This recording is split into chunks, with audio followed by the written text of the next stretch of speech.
अस्सलाम वालेकुम जी। Welcome back with another recipe. उम्मीद करती हूँ आप सब खैर आफ़ियत से होंगे। और हमारी आज की रेसिपी है पिज़्ज़ा डो की, कि हम घर पे जो है कैसे एक परफेक्ट पिज़्ज़ा डो जो है वो आसानी के साथ बना सकते हैं।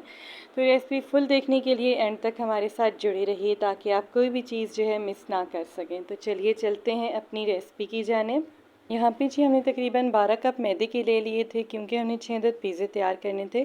और जो बहनें जो है घर बैठे ऑनलाइन ऑर्डर्स का काम करती हैं, ये रेसिपी जो है उनके लिए बहुत ही मुफीद साबित हो सकती है। उसके बाद जी हमने जब अपने कप जो है कंप्लीट कर लिए, यहाँ पे हम इसके अंदर डाल देंगे कुकिंग ऑयल। कुकिंग ऑयल आप देख रहे हैं जी, 6 अदद पिज़्ज़ा के लिए जो हमने कितना कुछ यहाँ पे यूज़ किया है।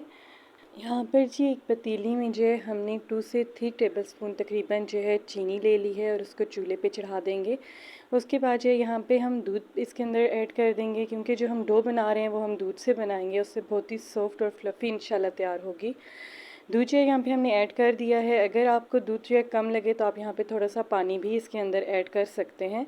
इसके बाद आपने इसको नीम गर्म सा कर लेना है। जो यहाँ पे हमने पहले ऑयल डाला था, उसको जो है पहले मैदे के अंदर हम अच्छे से मिक्स कर लेंगे, ताकि दूध डालते वक्त इसके अंदर जो है गुठलियाँ वगैरह ना बने, बल्कि पहले से मैदा जो है ऑयल के साथ अच्छी तरह से मिक्स हो जाए। उसके बाद जो दूध हमने गर्म किया था उसके अंदर हम ईस्ट डाल देंगे। वैसे तो नॉर्मल हम हाफ़ टेबल स्पून डालते हैं, लेकिन हमारे पास यहाँ पे पिज़्ज़ा की मिकदार ज़्यादा है, तो इसलिए जो हम डो तैयार कर रहे हैं उसके मुताबिक हम इसके अंदर एक पूरा पैकेट पहले डाल दिया था हमने, और बाद में जो है 1 टेबल स्पून जो है मज़ीद इसके अंदर डाल दिया है।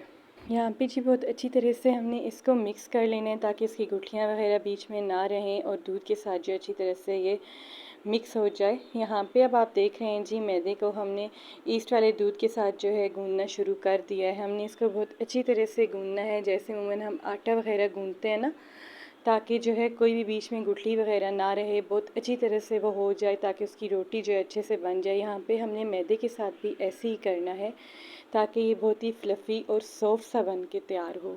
यहाँ पे हाथों की मदद से जितना ज़्यादा आप गूँदेंगे ना, डो जो है उतनी सॉफ्ट होगी, उतनी ज़्यादा फूलेगी और इसका जाल जो है वो इंशाल्लाह सही तरह से बनेगा।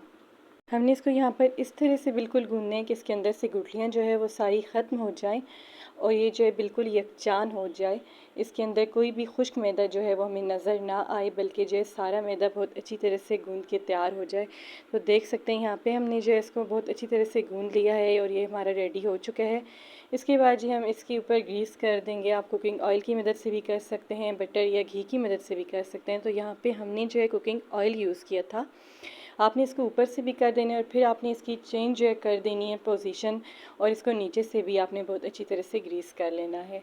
और इसको आपने तकरीबन यहाँ पे ढाँप के रख देना है खुला। जो है आप यहाँ पे इसको 1 घंटा 1.5 घंटा जो है खुला रखिएगा। तो उसके बाद जो है आप देख सकते हैं, जब हमने 1 घंटे के बाद इसको यहाँ से हटाया था इसका ढक्कन ऊपर से, तो ये माशाल्लाह से कितना अच्छी तरह से जो है फूल चुका है, बहुत ही फ्लफ़ी। और जो पिज़्ज़ा तैयार हुआ था वो भी आपके सामने है।